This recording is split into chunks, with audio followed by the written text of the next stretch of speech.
वृंदावन से 13 किलोमीटर की दूरी पर एक गांव है। वहां एक बच्ची रहती थी। ये अभी कलयुग की घटना है, यही कोई 40-45 साल की। उसका नाम था ऊषा। ऊषा का जन्म वृंदावन के नजदीक हुआ। विवाह मेरठ में हुआ।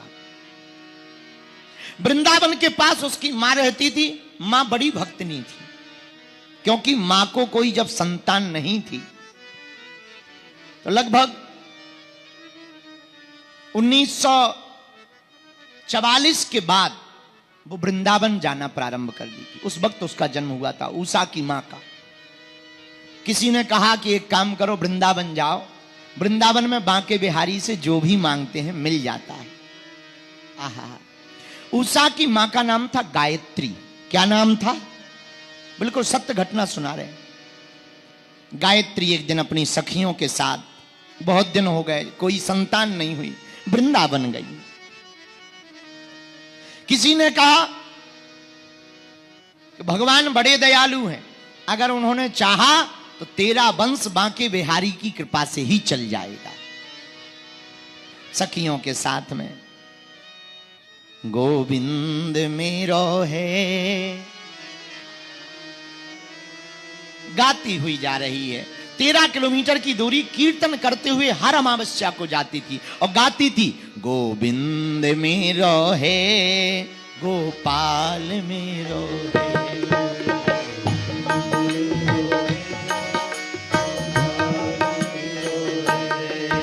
गोविंद मेरो है, गोपाल मेरो है।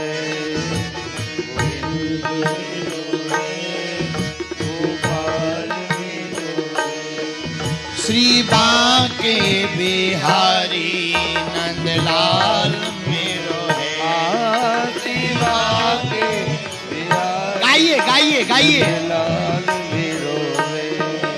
श्री बांके बिहारी नंदलाल मेरो है। श्री बांके बिहारी, दोनों हाथ उठा के गाओ।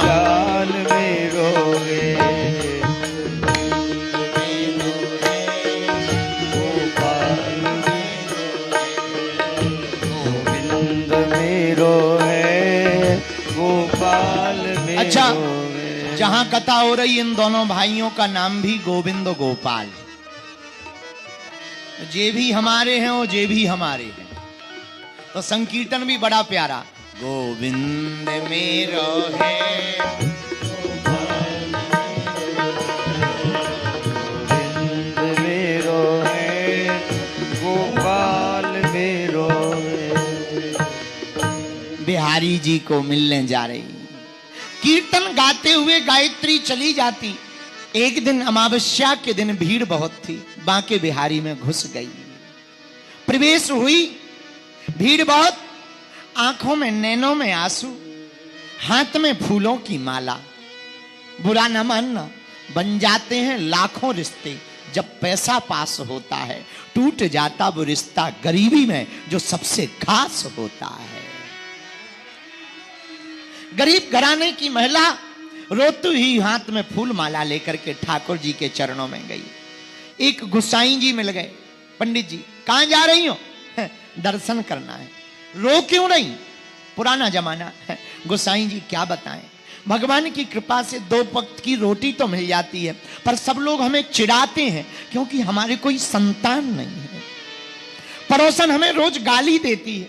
कभी कभी तो जमुना जी में कूद के मरने का जी करता है। अब तो हम अंतिम बार आए हैं, लगता है अब हम दोबारा कभी बांके बिहारी के दर्शन नहीं कर पाएंगे। गोसाई जी, अगर हमारा वंश नहीं चला, अब हम बांके बिहारी को अपना मुंह नहीं दिखाएंगे, इनको भी तो बुरा लगता होगा। ऐसा कहकर उसने फूल माला चरणों में चढ़ा दी। गोसाई जी ने हाथ पकड़ा, चबूतरे पे चढ़ा दिया। इधर आओ। चबूतरे पर चढ़ाकर दरवाजे के पास में हाथ रखवाया, ठाकुर जी की तरफ देखा, कृपा कर देना, बहुत दुखियारी है। एक ठाकुर जी की गले की माला गायत्री के गले में डाल दी।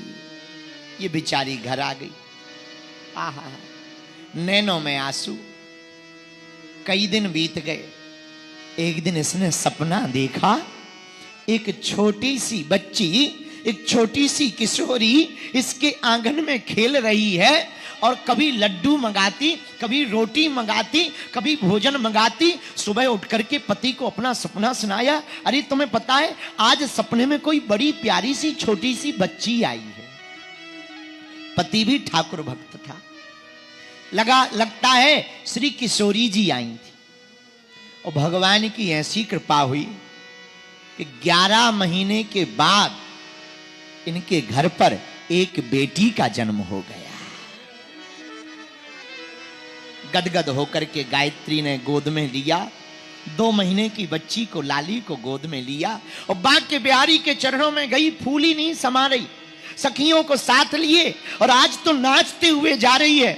मन में एकदम प्रसन्नता है, जाकर के बांके बिहारी के चरणों में रख दिया। ढूंढने लगी वो गोसाई जी कहां गए। एक मिनट की मुलाकात थी पिछले साल की, चेहरा भूल गई, तब तक आवाज लगी, ए माता आगे बढ़ जा। पहचान गई, ये वही गोस्वामी जी है। नाम क्या है आपका गोसाई जी? माता हमारे नाम को जानकर क्या करोगी? हम तो बांके बिहारी जी के ही चेला हैं, उनके ही दास हैं। हमारा नाम तो शरण बिहारी गोस्वामी है। ओहो हो महाराज जय हो। महाराज आपने पहचाना? अरे तुम वही हो जो पिछले साल रो रही थी। हाँ महाराज, आपकी कृपा हो गई और आपकी कृपा से हमारे घर पर श्री किशोरी जी आ गई हैं। गोद में दे दिया, पटकी उड़ाई गोस्वामी जी ने, वापस विदा कर दिया, जाओ घर।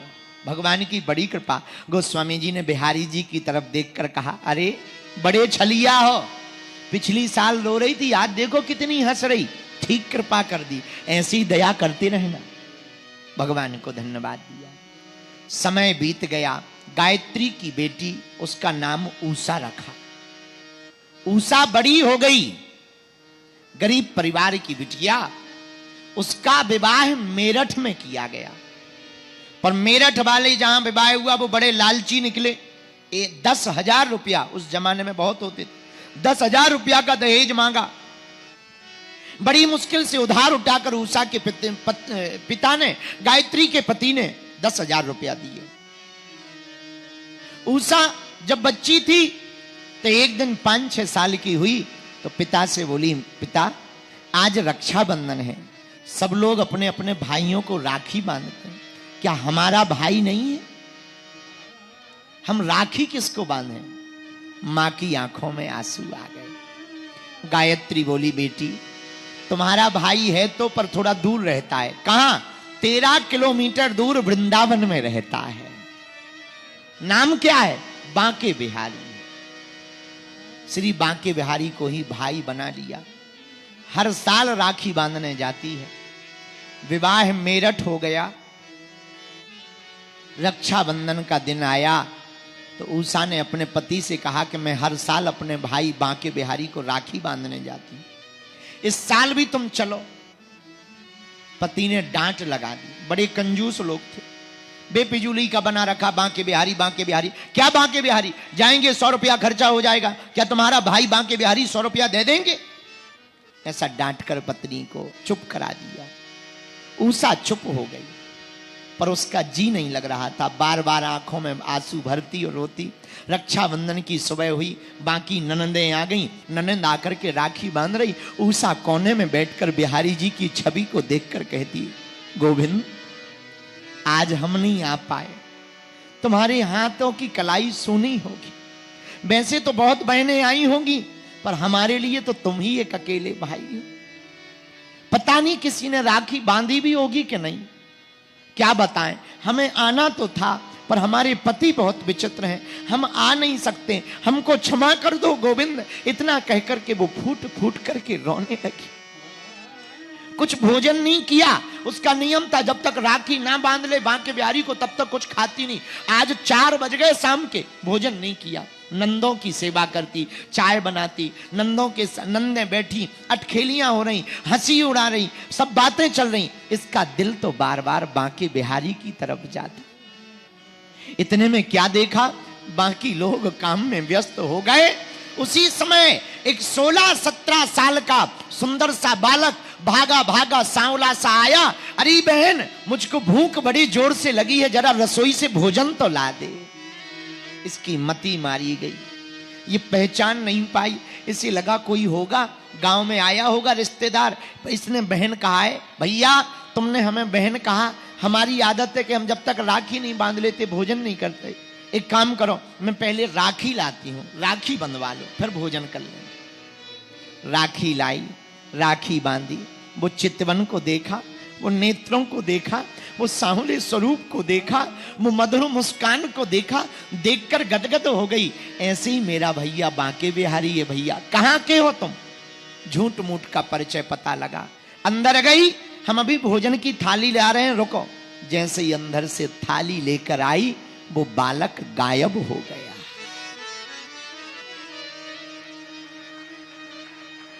सत्य घटना बता रहे। पूरे घर में देख मारा, घर के बाहर उसका ससुर बैठा था, उससे पूछा कोई बालक यहां से निकला? ससुर बोले ना तो कोई अंदर आया है न कोई गया है। ये समझ गई और कोई नहीं, हमारे बांके बिहारी ही राखी बंधवाने के लिए हमारे घर आ गए हैं। हमारे ठाकुर जी ही हमारे घर आ गए, हमारे गोविंद ही हमारे घर आ गए, हमारे माधव ही हमारे घर आ गए। नाचती हुई खिलखिला गई कि धन्य है भैया, तुमने अपने भाई होने का फर्ज निभाया। मैं भी वचन देती हूं, अब चाहे प्राण चले जाएं, बहन होने का वचन मैं भी निभाऊंगी। उसी दिन से घर को छोड़कर वृंदावन आ गई, बैरागन हो गई, नाम पड़ गया मां ऊषा। उस दिन से वृंदावन में आकर के बांके बिहारी की बावरी हो गई। मेरे प्रिय सज्जनों, इस सत्य घटना को सुनाकर हम ये कहना चाहते, भगवान कहां?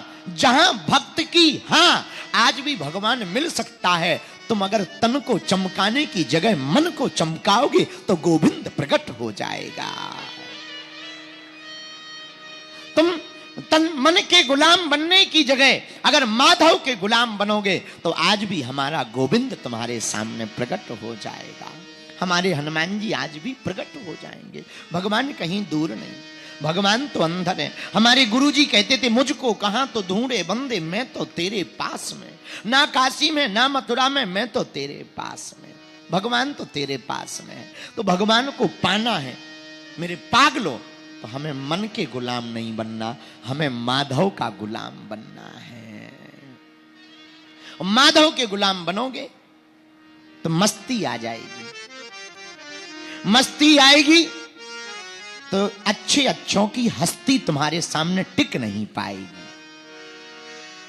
हाँ, 100 अमीरों से बड़ा एक फकीर होता है। 100 अमीरों से बड़ा एक फकीर होता है। क्यों? क्योंकि अमीर को तो अमीरी पाने के बाद भी कुछ पाना होता, फकीर को तो कुछ पाकर के भी सिर्फ लुटाना होता है। इसलिए फकीर तो अमीरों से बड़ा होता है। मेरे पागलों, बुरा ना मानना, जितने लोग यहां सिरसा के बैठे, तुम लोग गंभीर मत बैठो। हम कहना ये चाह रहे, जिसकी मस्ती जिंदा है उसकी हस्ती जिंदा है, वरना आदमी जबरदस्ती जिंदा है।